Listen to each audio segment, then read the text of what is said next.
Hello everyone, welcome the lecture number second of unit fourth. Okay, वैसे lecture number fourth है क्योंकि lecture 1 और lecture 2 मैंने last lecture में ही कंबाइंड उसको मर्ज कर दिया था। वहाँ पर अपने कंप्लीट जो क्वालिटी स्टैंडर्ड्स हैं वो पढ़ लिए थे। ओके, तो मैं थोड़ा जो वीडियोज़ है थोड़ा लेंथी बना रहा हूँ क्योंकि इसमें दोनों लेक्चर आपके कंबाइंड हो जाएंगे। तो उससे क्या होगा, आपको जो नोट्स दे रखे हैं आप उस नोट्स की हेल्प से पूरा जो आपका सिलेबस है कंप्लीट उसमें कवर है।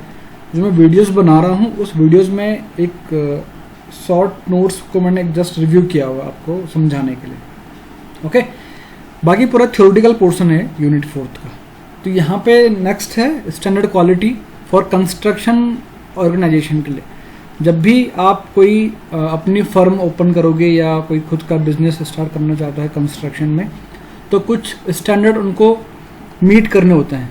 तो जो फर्स्ट स्टैंडर्ड है वो है सर्टिफिकेशन टू ISO 9001।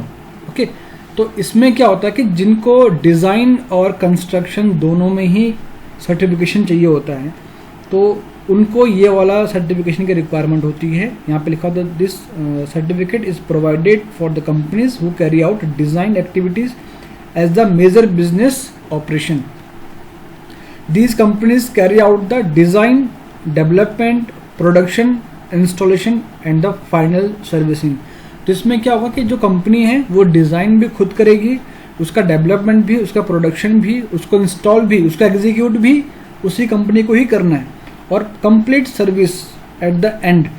तो उसके लिए आपको इस सर्टिफिकेशन की रिक्वायरमेंट होती है। ओके, स्टैंडर्ड को जो क्वालिटी ऑफ स्टैंडर्ड है उसके लिए कि आप एक वैलिड और सर्टिफाइड कंपनी है तो आपको कुछ सर्टिफिकेशन की रिक्वायरमेंट होगी।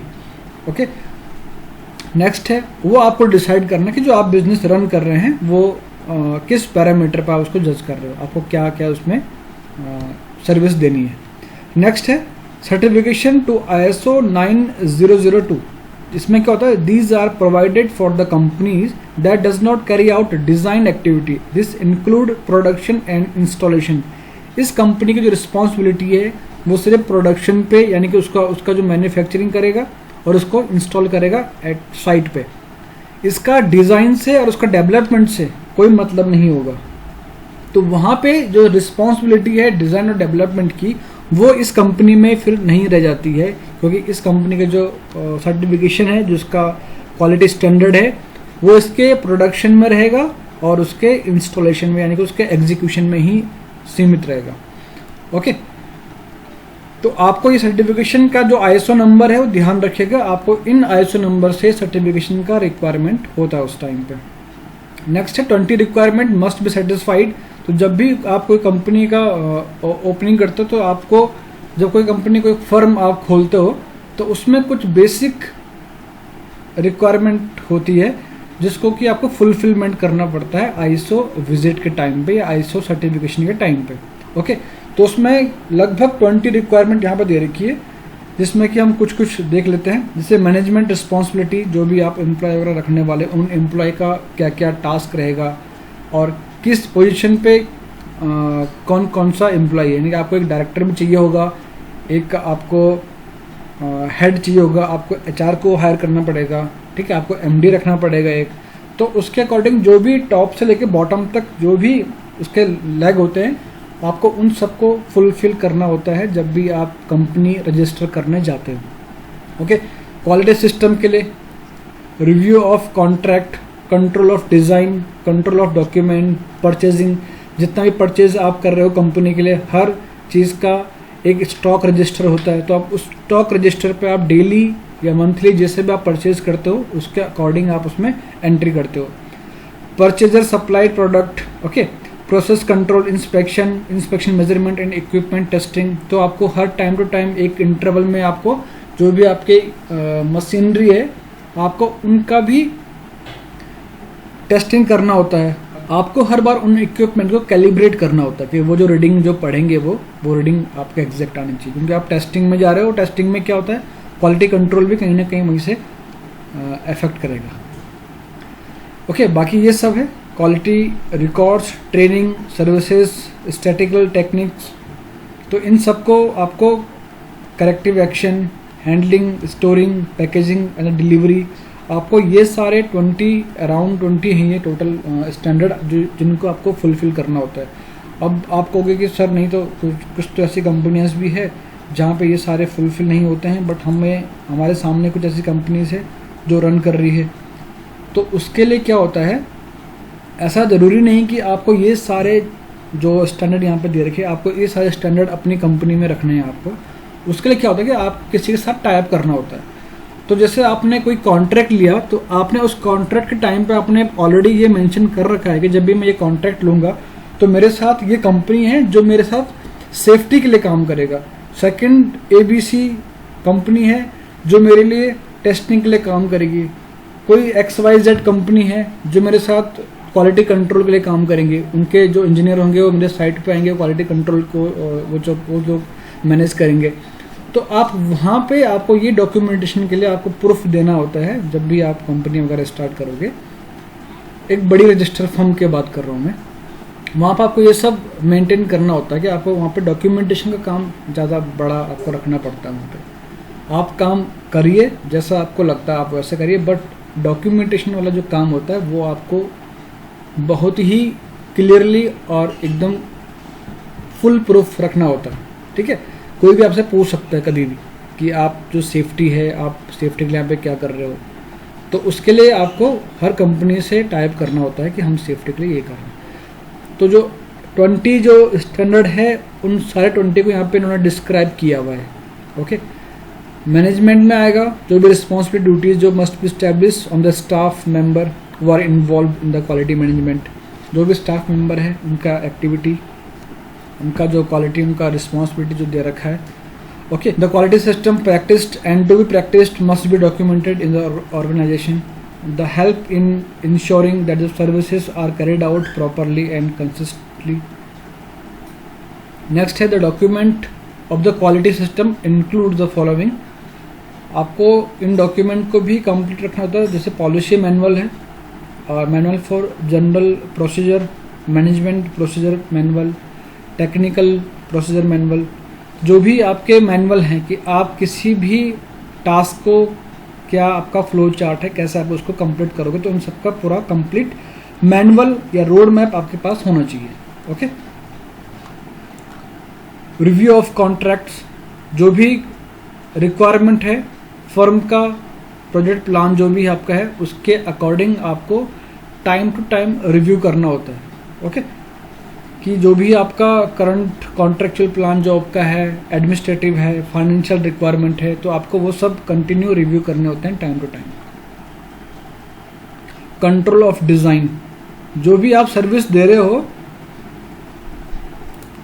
आपको उस सर्विस का कंट्रोल, यानी कि उसका आप टाइम टू टाइम वेरिफिकेशन भी करोगे कि अकॉर्डिंग टू डिज़ाइन ये सारी चीज़ें एग्जीक्यूट हो रही है कि नहीं हो रही है। Control of document, okay, as per contract जो आपका साइन हुआ है उसके अकॉर्डिंग आपको एग्जीक्यूट करना है और उनकी मॉनिटरिंग भी करनी है। ठीक है, परचेजिंग, यानी कि जो भी आप इंस्ट्रूमेंट, जो भी आप इक्विपमेंट परचेज कर रहे हो उनका वर्क स्पेस पे time to time stock register maintain करना होता है कि आपने ये इस टाइम परचेज किया तो ये यहाँ पे अभी एग्जीक्यूट हो रहा है, आपने ये मशीनरी इस डेट को परचेज करी तो इसका अभी क्या यूज़ हो रहा है साइट पे। परचेजर सप्लाई प्रोडक्ट, जो भी आपने परचेजर से किया है, जैसे आपने ड्राइंग परचेज की है, कंसल्टेंसी से आपने कुछ एजेंट से, अपने क्लाइंट से आपने कुछ चीज़ परचेज किया है, उन्होंने कुछ आपको दिया है, कुछ डॉक्यूमेंट वगैरह या कुछ ड्राइंग वगैरह स्पेसिफिकेशंस, या मीटिंग आपने शेड्यूल की है, तो उन सब चीज़ का एक कंप्लीट रजिस्टर आपको मेंटेन करना होता है। Identification of product and the traceability, आपको यहाँ पर स्टैंडर्ड को आइडेंटिफाई करना है और जो भी आपके डॉक्यूमेंट है उनको आपको टाइम टू टाइम उसको ट्रेस करना है। अगेन आपको वहाँ पे वेरीफाई भी करने होते हैं डॉक्यूमेंट सारे कि जो हम अभी पाथ जो हम जब भी मूव कर रहे हैं उसमें कोई लैक ऑफ कम्युनिकेशन में, कोई लैक ऑफ डेटा तो नहीं है। प्रोसेस कंट्रोल, जो भी एग्जीक्यूशन हो रहा है, the firm must be insured the activities that confirm to the quality is done based on the documented work procedure that is implemented by the firm. Okay, for special activities continuous monitoring must be carried out. तो जो भी process continue में चल रहा है उस पर control आपको टाइम टू टाइम मॉनिटरिंग करनी होती है। तो वो जो टास्क है ओके जो इंस्पेक्शन वाली टीम है वो इसको वेरीफाई करती है time to time. Inspection and testing, again हम क्वालिटी पे आ गए हैं। कंस्ट्रक्शन में क्या होता है कि वहाँ पे थोड़ा इंस्पेक्शन यानी टेस्टिंग वहाँ पे आपको जो कंट्रोल ऑफ क्वालिटी है थोड़ा डिफिकल्ट होता है। ओके, कंस्ट्रक्शन में तो आपको यहाँ पे टाइम टू टाइम बहुत कम इंटरवल में आपको वेरीफाई करना होता है बार बार। Inspection, measurement and equipment testing, जो भी आपके टेस्ट इक्विपमेंट जो यूज़ कर रहे हो आप उनका कैलिब्रेशन, उनका क्वालिटी आपको चेक करना होता है। Status of inspection and test, जो भी आपने आप एग्जामिन किया है उनका डॉक्यूमेंटेशन कि उस कंडीशन में जब आप वहाँ पे गए इंस्पेक्शन करने तो वहाँ पे एट द टाइम क्या कंडीशन थी उस इक्विपमेंट की। Control of products that are non conforming, those work that is non conforming must be identify, those documents that do not comply with the requirement have to be prevented. Corrective action, wherever a deficiency is identified there must be certain procedure that have to be maintained by the firm to correct it, and there must be a means to review any sort of non-conformance feedback system in the construction organization. आपको time to time एक feedback system भी वहाँ पे client के through आपको रखना चाहिए। जैसे क्लाइंट का आपको कुछ सजेशन हो या कुछ फीडबैक हो तो वो आपको हेल्प करेगा आपके इम्प्रूवमेंट में। Okay, handling, storing, packaging and delivery, the product that are outgoing must be properly addressed and they must show no chances to bring any damage.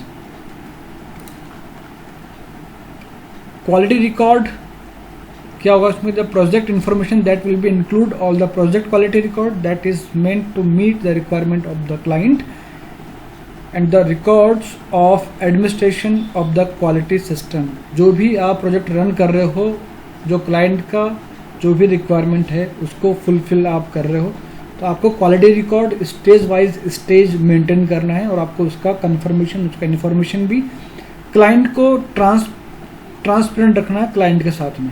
उसको भी चीज़ कंफर्म रहे कि हाँ जो मेरे पास जो अकॉर्डिंग टू स्पेसिफिकेशन जो मैंने डिसाइड किया था, जो मैंने कॉन्ट्रैक्ट साइन किए थे उसके अकॉर्डिंग वर्क एग्जीक्यूट हो रहा है। Internal quality system internal quality system auditing, आपको एक रिव्यू करना होता है इंटरनली ही कि एक मीटिंग करके या जो भी रिव्यू करके अपनी टीम के साथ में कि जो भी हम क्वालिटी भी मेंटेन कर रहे हैं क्या हम इसको और इम्प्रूवमेंट करें या इसमें कुछ और फीडबैक के आइडियाज़ वगैरह अकॉर्डिंग टू फीडबैक आप उसमें क्या इम्प्रूवमेंट करना चाहते हो। ओके, ये इंटरनल ऑडिटिंग होता है। ट्रेनिंग यानी कि जो फर्म में जो भी आपके स्टाफ हैं, जो भी ट्रेनिंग इंजीनियर हैं या जो भी लेबर वगैरह हैं, तो उनका एक टाइम पे या टाइम टू टाइम फ्रिक्वेंटली उनका एक ट्रेनिंग सिस्टम भी इंडिविजुअल क्वालिटी मैनेजमेंट के लिए करना होता है। तो उसके लिए भी आपको क्या करना होता है कि आपको एक साल में 1 या 2 बार आपको आईएसओ के अकॉर्डिंग जो भी स्टैंडर्ड है उनके अकॉर्डिंग आपको ये बताना होता है कि हमने साल में 2 या 3 बार ऑर्गेनाइज करवाई है इस तरह की ट्रेनिंग को।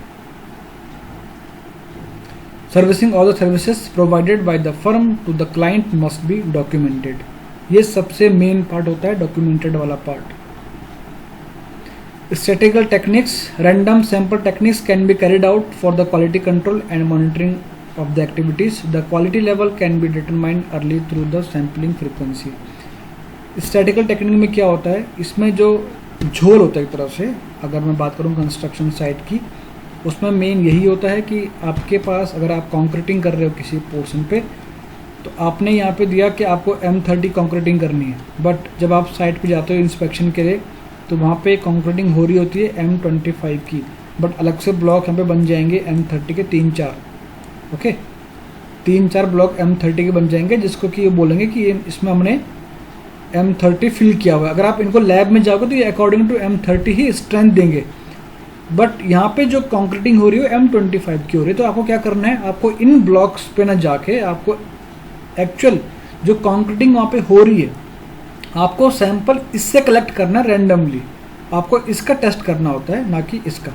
ओके, तो इस चीज़ से यहाँ पे बहुत ज़्यादा झोल करते हैं लोग, काफ़ी ज़्यादा प्रॉब्लम क्रिएट होती है उसके बाद कि आपका सैंपल तो पास हो गया, बट जो एग्जैक्ट जो एग्जीक्यूशन हुआ है साइट पे वो कुछ और था। Total quality management, bottom to top complete जो मैनेजमेंट है आपका, टॉप लेवल से लेके बॉटम लेवल तक हर एक चीज़ का ऑर्गेनाइजिंग प्रोसेसेस और एग्जीक्यूशंस, उन सब को लेके जो भी कंप्लीट एक टास्क जो बनेगा वो होगा total quality management. Principles of TQM total quality management, customer satisfaction, employ involvement, continuous improvement in quality.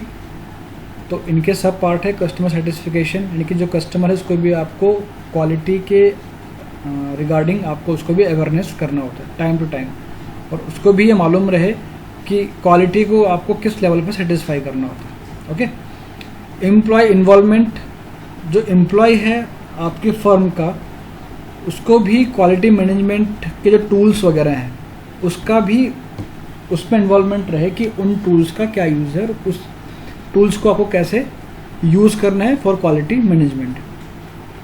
Continuous improvement in quality, again वही वाला पोर्शन आ गया कि आपको फ्रिक्वेंटली फीडबैक लेके, फ्रिक्वेंटली आपको रैंडम टेस्टिंग करके और रैंडम आपको इंस्पेक्शन करके आपको ये चेक करना है कि फर्म में या ऑर्गेनाइजेशन में कहाँ पे कुछ लैक है, तो उस लैक को फुलफिल करके आपको इम्प्रूवमेंट करना होता है कंटिन्यूअस। ओके, तो ये था आपका यूनिट 4 का सेकंड और 4th लेक्चर।